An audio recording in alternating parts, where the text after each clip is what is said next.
Good morning বন্ধুরা, welcome back to my channel. আশা করি তোমরা ভালো আছো, সুস্থ আছো। তো একটা নতুন সকাল নিয়ে তোমাদের কাছে চলে এলাম।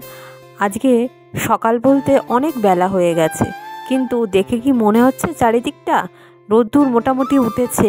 সকালবেলা থেকে প্রচণ্ড কুয়াশা হয়েছিল। অনেক দিনের অভ্যাস তো নেই, আজকে ভাবলাম একটু ফুল তুলে নিই বাগান থেকে। এই যে কত রকম জবা ফুল হয়েছে, তারপরে গাঁদা হয়েছে। গাঁদা যদিও তুলবো না, ওইগুলো পাখি দিয়ে হাতে গড়া গাঁদা ফুল গাছ, ওইগুলো তুলে মনটা খারাপ হয়ে যাবে। যে যার জিনিস তার মর্মটা সে বোঝে। আর ফুল জানো তো গাছে বেশি সুন্দর লাগে। এই যে ফুলটা গাছটা আমি লাগিয়েছি, এটা হচ্ছে রাস ফুল, সাদা নয়। কি সুন্দর কালারটা দেখেছো, বেগুনি, সাদা আভা আর একটু নীল নীল টাইপের। এই ফুল গাছটা লাগিয়েছিলাম আগের বছর। ওই পাশের বাবুলাল কাকা আছে না, ওনাদের তো হয়ে আছে অনেক রাস ফুল। তো আমাকে আগের বছর দিয়েছিল, বলল যে নিয়ে যাও। ওদের সাদা, তার পাশে এই রকম কালারের আরেকটা রাসফুল গাছ ছিল। তো আমার খুব পছন্দ হতো, ওখান থেকে নিতাম। তো উনি বললেন যে এখান থেকে নেবে কেন, তুমি বরঞ্চ তোমার জমিতে পুঁতে দাও। তো ওইখান থেকে নিয়ে আগের বছর পুঁতেছিলাম, তার অপেক্ষায় ছিলাম। আর ফুল গাছটা হতে এত সুন্দর দেখতে লাগছে না, নিজের হাতে বানানো। এই যে যে যার জিনিস সে তার মর্মটা ভালো মতন বোঝে। এই যে নিজের হাতে বানানো এই গাছটা যে পুঁতেছিলাম, এতদিন পর ফুল হলো। যদিও একটু ফুল হতে দেরি হয়েছে, কিন্তু মনটা ভরে গেছে। তোমাদের সঙ্গে কথা বলতে বলতে দেখলে তো বিছনাটা ঝেড়ে নিলাম। একটু অগোছালো হয়ে থাকে, কেন বলো তো, জামা কাপড়গুলো একদিকে ভাঁজ করে রেখেছি। আর অগোছালো কারণ ওই যে লেপগুলো ছিল না, ওইগুলো রোদে এরকম না দিলে একদমই ভালো লাগে না।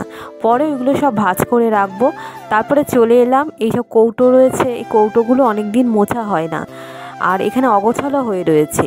তাই এই সময়টা একটুখানি গুছিয়ে নিই। জানলাটার ওখানে না অনেক ধুলোবালি আসে, তার জন্য কৌটোগুলো অনেকটা নোংরা হয়ে যায়। এখানে নিত্য প্রয়োজনীয় অনেক কিছু কৌটোই রয়েছে। এবলা, মনটা খারাপ করে আছিস কেন? হ্যাঁ, মনটা খারাপ হয়ে আছে কেন? চলো খাবে, চলো। কে এসছে দেখ।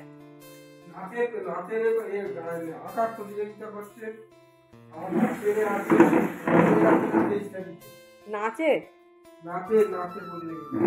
ও এইখানে। বাবা এলো, বাবাকে একটু চা দিলাম। বাবা একটু অসন্তুষ্ট হয়ে রয়েছে, কারণ আসার পথে এত ভিড়। তো সেটাই আমাকে বলছিল যে এখানে প্রতিযোগিতা চলছে। এখনও স্নান করিনি। স্নান করার আগে ভাবলাম যে এগুলো কেটে রাখি, তাহলে সুবিধেই হবে। যদিও এই রান্নাটা বেশি প্রয়োজন হচ্ছে রাত্রেবেলা, যদিও আমি দুপুরবেলা করে রাখবো, সেজন্য ভাবলাম পেঁয়াজ আদা রসুনটা কেটেই নিই। আর মাংস অনেক তাড়াতাড়ি আনা হয়ে গেছে। আজকে 8টার মধ্যে মাংস এনে দিয়েছে আমার হাজব্যান্ড। সকালবেলা বেরিয়েছিল, আসার পথে মাংসটাও নিয়ে এসছে। আজকে একটা নিমন্ত্রণ আছে, মানে আমার না, আমাদের নিমন্ত্রণ করেছি। আমার ভাই আসবে, মামাতো ভাই, তা ওকে একটুখানি খাওয়াবো। ওর সামনেই বিয়ে, তা খাবে হচ্ছে রাত্রেবেলা। তার জোগাড় যন্ত্রগুলো করছি, পেঁয়াজ কাটতে বসেছি, রসুন। আর আজকে সকালবেলা টিফিন বলতে ওই চিড়ে ভিজিয়ে খাচ্ছি। আজকে অন্য কিছু ভালোও লাগছে না খেতে। তো চলো বন্ধুরা, ভিডিওটা সকালবেলা স্টার্ট করেছি, তো ওদের সঙ্গে কথা বলা হয়নি, ওটাই বললাম। তো চলো। হুটুবাটি করে সমস্ত কিছু কেটে নিচ্ছি, তাহলে সুবিধেই হবে। আর মাংস ম্যারিনেট করে রাখলে খেতেও বেশ ভালো লাগে, সেটা তো জানি। সেজন্য পেঁয়াজ আদা রসুন পরপর কেটে রাখি। যদিও স্নান করতে একটু দেরি হবে, কারণ এগুলো কাটতে না অনেকটা টাইম লাগে। মাংস রান্না করতে বেশিক্ষণ লাগে না, কিন্তু তার উপকরণগুলো জোগাড় মানে একসঙ্গে করতে অনেকটা টাইম লেগে যায়। আমাদের বাড়িতে অনেক দিন পর কেউ আসছে, তো অনেক দিন যাবৎ অনেকেই আসে না। তো এই জন্য মনটা একটু খারাপই লাগে। তো ভাইকে বেশ খাওয়াবো, আর বেশ ভালোই লাগছে সকালবেলা থেকে। আজকে ভেবেছিলাম সকালবেলাটা খাইয়ে দেবো, আর ওর হাতে একদমই টাইম নেই, খুব কম সময়ের জন্য আসছে। আজকে এসে দুপুরবেলা আমার বাড়িতে খাবে, আর আর এই বাড়িতে খাবে হচ্ছে রাত্রেবেলা। তো এই রকম একটু ম্যাগি বসিয়েছি, ম্যাগিটা করছে আমার কর্তার জন্য। ও সকালবেলা একটু চা বিস্কুট খেয়ে বেরিয়ে গেছে। আজকে রবিবার না, কেবেলে কালেকশানের চাপটাও অনেকটা, তাই ভাবলাম যে যদি আসে একটু ম্যাগি খাবে। এরপরে যেইগুলো ছিল সেইগুলো আর তোমাদের সঙ্গে শেয়ার করতে পারিনি, কারণ জানো তো মোবাইলটা এতটাই ডিস্টার্ব করছিল। কি রান্না হলো, অনেক কিছু রান্না করেছি দুপুরবেলা, সেটা তোমাদেরকে দেখাতে পারলাম না। তো তোমরা একটুখানি অ্যাডজাস্ট করে নিও। আর এই দেখো আমার মামাতো ভাই এসছে, প্রথমে আমার বাড়িতে গেছিলো, তো মার সঙ্গে এসছে। এর আগে এই বাড়িতে একবার এসছিল, এসে ঘর দোরগুলো একটু দেখে নিয়েছিল। তারপর আবার অনেক দিন পর আগের বছর এসছিল, তারপরে এই এলো। তো বলছে যে দিদি জামাইকে অবশ্যই যেতে হবে, পরের মাসে 3 তারিখে বিয়ে। তো আমরা বললাম হ্যাঁ হ্যাঁ, আমি তো জানি দুজনকে একসঙ্গে একদমই যাওয়া যাবে দুজনে, কারণ বাগাকে ছেড়ে আমরা তো অনেক বছরই হলো একসঙ্গে যাই না, একজনকে থাকতেই হয়। আর যদি কাছাকাছি হতো মামাবাড়িটা তাহলে কোনো ব্যাপার ছিল না, এখানে তো নয়, অনেকটা দূর। সেই লক্ষ্মীকান্তপুর থেকে আরও ভেতরে নিশ্চিন্তপুর বলে একটা স্টেশন আছে, তারপরে সেই গ্রামের ভেতরে খুব সুন্দর জায়গা। অনেক বছর আগে গেছি যদিও, এখন অনেক উন্নত হয়েছে। আর বাঘানা আমরা কথা বলছি খালি গ গ গ করেই যাচ্ছে। দেখো মা কথা বলতে দিচ্ছে না, দেখো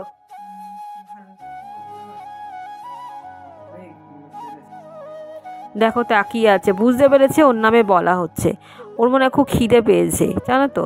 তো ওকে 2টো বিস্কুট দিয়েছি, আপাতত 2টো বিস্কুট খাক, তারপরে দেখা যাক কি করা যায়, কারণ খিদে পেলে ওইরকমভাবে তাকিয়ে থাকে, একটু বুঝে নিতে হয়। আমার ফোনটা খুব গন্ডগোল হচ্ছে, এখন থেকে সকালবেলা একটুখানি করতে গেছি, কি রান্না বান্না করেছি দেখাতেও পারিনি, পরে তারপরে করবো। এই দাঁড়া, কথা বলতে দে মামার সঙ্গে, খেতে দিয়ে দিই একটু জানো, ভাত দিয়ে দিই। কি হয়েছে? চলো চলো, খিদে পেয়েছে, চলো চলো। খাবে? খাইনি দুপুরবেলা, খুব একটা অল্প খেয়েছি, চলো চলো চলো চলো। বাঘাকে একটু খেতে দিলাম, তারপরে দেখো উপরে একদম খাটের উপরে উঠে গেছে, মার সঙ্গে বসে আছে, একটা মজার মুভি হচ্ছিল, তাই এখানে হাসাহাসি হচ্ছে। তারপরে ও বাড়ি চলে গেল, তারপরে বললো যে 10:30টার সময় আসবে, 10:30টার সময় এসে খাবে। তো এই দেখো সোনামণি এসছে, তা ও ভালো ময়দা মাখতে পারে। আমি বললাম তুমি তাহলে, ও অনেকক্ষণ ধরেই বলছে যে দাও আমি একটুখানি ময়দা মেখে দিই তোমাকে। তো ওই বাড়িতে আসলে বলে এটা করবো ওটা করবো, আমি বলছি তাহলে তুমি তাহলে করো, ময়দাটা মাখো আর আমি এই কচুরির পুরটা করি। তো কচুরির পুরের জন্য তৈরি করছি। এমনিও সকালবেলার দিকে সমস্ত মিক্সিতে কড়াইশুঁড়িটা পেস্ট করে রেখেছি, পেস্ট করেছি, এবার মশলা টশলা মাখিয়ে পুরটা তৈরি করব। এমনি আর কোনো রান্না নেই, সকালবেলা যদি খাওয়াতাম তাহলে অনেক কিছু পদ করে খাওয়ানোর ইচ্ছে ছিল, যেহেতু ও একটা দিনের জন্য এসছে, ও বেলা তো ওখানে খেয়েছে, তাও সকাল সকাল খেলে হয় জানো তো, অনেক বিকেল হয়ে গেছে তখন 5টার সময় এসছে ও। তো মা সকাল থেকে বলেছে সকালবেলা আসতে, তা ও বুঝতে পারিনি যে আজকে মা খাওয়াবে আইবুড়ো ভাত। তো আর বাড়িতে ওকে অনেক কাজ করে আসতে হয়েছে, তো অনেক দেরি হয়ে গেছে। আর দূরত্বটা তো বুঝতেই পারছো, ট্রেনে পুরো 2 ঘন্টা সময় লাগে। তো এই আস্তে আস্তে 5টা বেজে গেছে। তো ওই ফ্রাইড রাইস চিলি চিকেন এইসব হয়েছিল, ওর একদমই খাওয়ার ইচ্ছে নেই। যখন এসছিল তখন বললো যে দিদি একদম হালকা পাতলা কিছু করো। তো আমি বললাম ঠিক আছে, রাইস তো করবো না, তো বলিনি কি করব, তো এটাই ব্যাপার। আর ওই জন্য আমি প্রথমে ভেবেছিলাম একটু সিমুইয়ের পায়েস করব। তো সমস্ত কিছু আনার আছে, দুধ আছে, তারপরে সিমুই রয়েছে, কিন্তু ওই রাত্রেবেলা যদি শরীর খারাপ হয় ওই জন্য আমার বরই বারণ করলো দরকার নেই, বরঞ্চ এই খাইয়ে দাও, আবার যখন পরে বউ নিয়ে আসবে তখন না ভুরিভোজ করানো যাবে। প্রথমে তেলের মধ্যে কালো জিরে, আদা, কাঁচা লঙ্কা বাটা সেটা দিয়েছি, জোয়ান একটু দিয়েছি, একটু মৌরিও দিয়েছি, দিয়ে পেস্টটা দিয়ে ভালো করে নাড়ছি। আদা কাঁচা লঙ্কাটা বাটার গন্ধটা চলে যাবে এমনভাবে নাড়তে হবে। তারপরে একটু বিট নুন দিয়েছি, একটু মিষ্টি সামান্য একটুখানি দিয়েছি, থেকে যে ভাজা মশলাটা তৈরি করে রেখেছিলাম সেটা দিয়ে দিয়েছি। আরে যেটা ওই বিয়ে কালারে দিচ্ছি,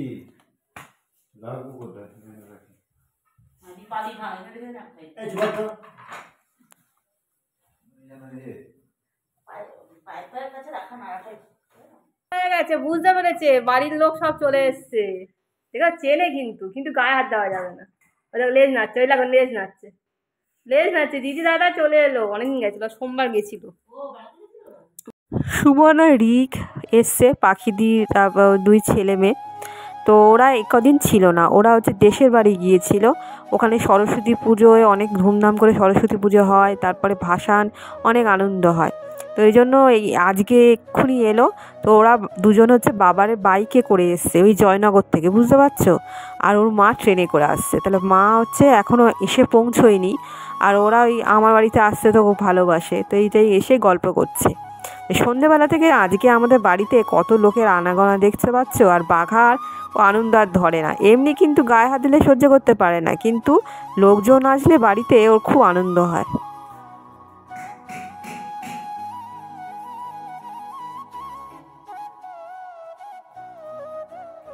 কতবার দেখানো হলো বলো তো গোলাপ গাছটা?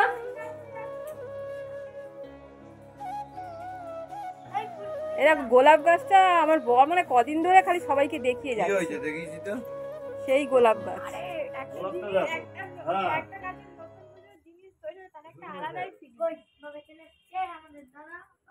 বাঘা তো সব জায়গায় যাবে, ছাদে বাগান হয়ে যাবে অনেক। বলেছে যে গোলাপ গাছটা চেনে আর বাগান করে দেবে।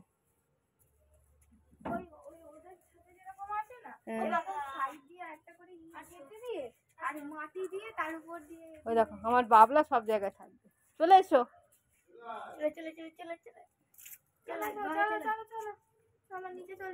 দেখতে আসছে যে আমাদের বাড়িতে কি কারা এসছে, উপরে এসছে কারা। দিদি দাদা আছে, তুই চলে দায়িত্ব নেই।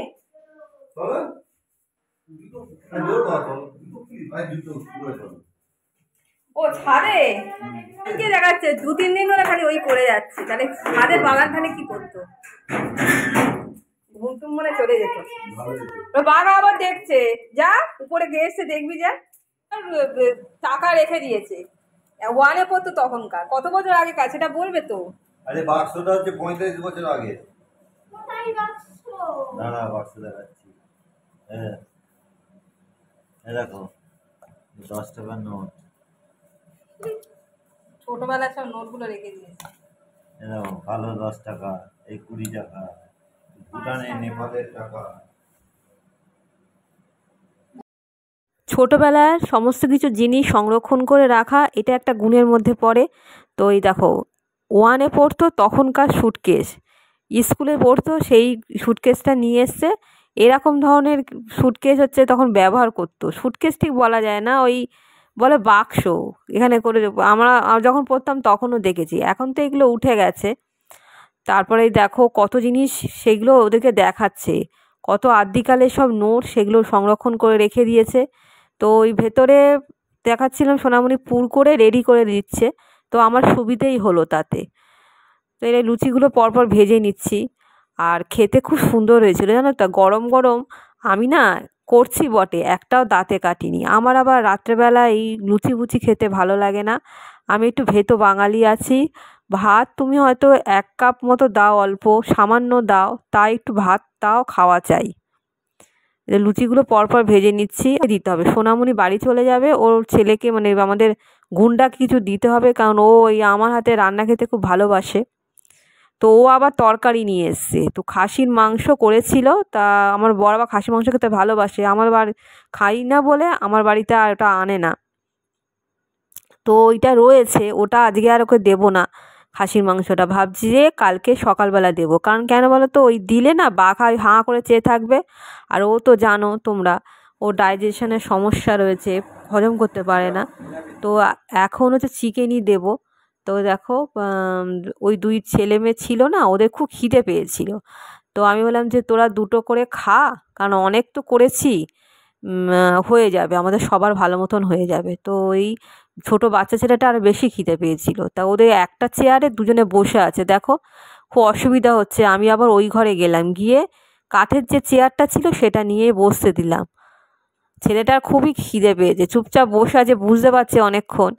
তো অনেকক্ষণ বেরিয়েছে, যাকে কেন্দ্র করে হচ্ছে আজকেরই খাওয়া দাওয়া হচ্ছে। সে আমার ভাই হচ্ছে এসেছিল অনেক দেরি করে বলতে 10:30 নাগাদ।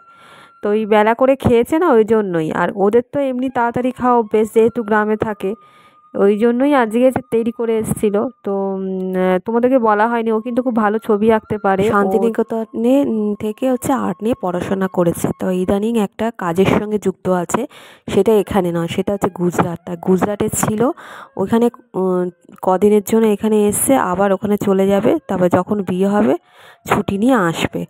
তো এটাই হলো ব্যাপার, ওই জন্য খুব টাইম ওর হাতে খুব অল্প। তো ও এসছে, তো খাওয়ার একদমই ইচ্ছে নেই। তাই বললাম যে খেতে হবে, আমি এত কষ্ট করে বানিয়েছি, খেতে অবশ্যই হবে। তাও তো ভেবেছিলাম সিমুই করব, সিমুইটা ভাগ্যিস করলাম না, কারণ একদমই খেতে পারতো না। তারপরে ভাবলাম শুধু কচুরি দেবো, তার সঙ্গে একটুখানি ভাজা দিই, তাই গোল গোল করে একটুখানি বেগুনও ভেজে দিলাম। তো প্রথমে ভেবেছিলাম কী মিষ্টি দেবো, কী মিষ্টি দেবো, তারপর বললাম যে 4 রকম মিষ্টি আনো আর দই দিই, দইটা শুভ তো।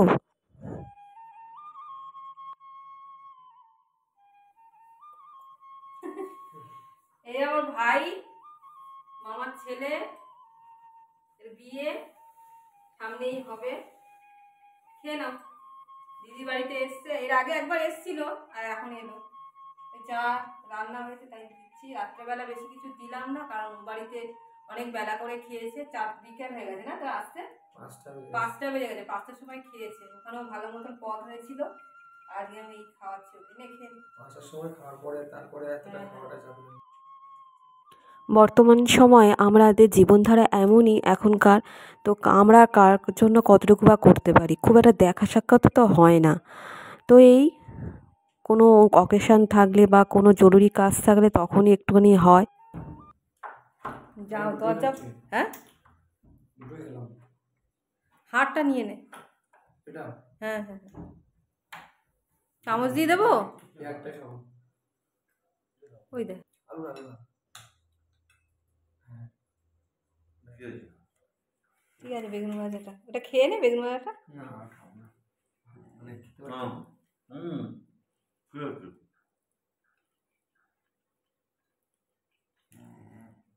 দেখেছিস কিরকম চিকেন খাওয়া করছে। এই যে ডাক্তার রিচ খাওয়ার এইসব বারণ বল, ওর জন্য আলাদা। হ্যাঁ হ্যাঁ, বাদ দাও না, তোমার তো খাওয়া দিয়েছি তো বাবা। কি দেবো না আমি, দিতেই হবে, ধুয়ে দেবে একটুখানি, আমি ওই খেলে সামান্য, ওকে না দিলে ওকে তো এইসব দেওয়া হয় না। অভিমান করে গিয়ে শুয়ে পড়বে। পরে তো পরে দিচ্ছি বাবা, না দিলে আমি হবে না। আর ওটা কি বলতো, ওইখানে এরাও করে, আমি দেখেছি ওই জন্য করে, কিন্তু সহ্য করতে পারে না রে, কালকে সারাদিন রাত খাবে না, নিজে তো বুঝতে পারে না কোনটা কি হচ্ছে। ওইটুকুই দাও, আর দেবে না কিন্তু। ওর ওই মাংস খাওয়া ভালো আছে না, ওই রিচটা করি না, ও তো মাংস খেলে ওর জন্য আলাদা করে হলুদ দিয়ে সেদ্ধ। এটা ধুয়ে দেওয়া যাবে, ধুয়ে দিয়েছে, ওইটুকুই দিই, কার দিই না, রাত্রেবেলা তো ডাইজেস্ট করতে পারবে না, রাত্রে হয়ে গেছে, বাটিতেই দাও না। তবে বুঝবে যে আমি মাংস খাওয়ালাম। যাওয়ার নেই, শুয়ে পড়ো গিয়ে। আমরা যেমন কি বুঝি যে এটা ক্ষতিকারক, বা ও খিদে পাচ্ছে খেয়ে নেয়, পেট ডাকে, বমি করে, আর চাইবে না। ঠিক আছে, ও কুকুরকে আদর করেনি, যে এটা পরে কি কুকুরকে আদর করেছিলিস কোনো সময়? এটা পরে কুকুরকে আদর করেছিলিস? তাহলে তোর পা শুকছে কেন দিয়ে? ওই তো ওর পা শুকছে। ঠিক আছে, হ্যাঁ ওই গন্ধ পেয়েছে। ঠিক আছে, বস ওখানে, বস।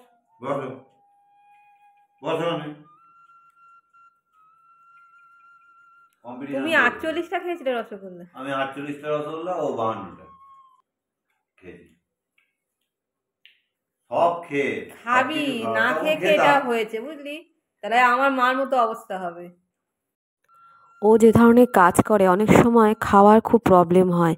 এক এক সময় বলছিল যে কলেজে যখন ক্লাস করে তখন অনেকটা গ্যাপ হয়ে যায়, খাওয়াই হয় না। সেটাই ওকে বোঝাচ্ছিলাম, নিজের কাছে অন্তত কিছু মুড়ি বা বিস্কুট রেখে দিবি, কারণ হোস্টেল তো, হোস্টেলের নিয়মে তো হোস্টেল চলে, কিন্তু নিজের শরীরটাকে তো ঠিক রাখতে হবে। সেই নিয়েই জামাইবাবু বোঝাচ্ছিল, আরও অনেক রকম গল্প করলো। তারপরে এই দেখো যে জামাটা ও এনেছে, সেটা তোমাদের তো দেখানো হয়নি। আর জামার কালারটা এত সুন্দর, আমার হাজব্যান্ড খুব ভালো চয়েসও করেছে।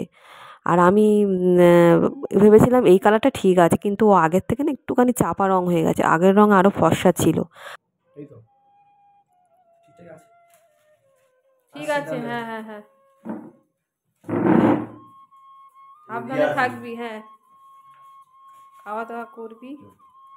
অনেকটা রাত্রি হয়ে গেছে, প্রায় 12:45 বাজতে চলো। আমার বাপের বাড়িতেই যাচ্ছে, যদিও একটু কাছাকাছি, কিন্তু তা হলেও আমি বললাম যে একটু এগিয়ে দাও। তো ওই যে টর্চ নিয়ে একটুখানি বাড়ি পর্যন্ত পৌঁছে দিয়ে আসবে। পুরো 12:45 ও বেরোলো, আবার একটু এগিয়ে দিতে গেল আমার ভাইকে। ভাই এসেছিল, তো আমি কচুরি খাইনি, আমি অল্প সামান্য ভাত নিয়ে আর একটু মাংসের তরকারিতে খাবো। কচুরি রাত্রেবেলা ভালো লাগছে না, কাল সকালে যদি মনে হয় তো খাবো, মনে হয় না কালকে সকালেই খাবো। করেছি, একটাও দাঁতে কাটিনি, তাও ভাতই যেন আমার পক্ষে ভালো। এই যে চিকেন আছে, চিকেনের ঝোল দিয়ে খেয়ে নিচ্ছি। তো বন্ধুরা, ভিডিওটা এখানেই রাখছি, আবার দেখা হবে তোমাদের সঙ্গে একটা নতুন ব্লগ নিয়ে। তো চলো এখনকার মতো রাখছি, আবার যে যেখানে থাকো সুস্থ থাকো, এটাই কামনা করি। এখনকার মতো রাখছি, টাটা বন্ধুরা।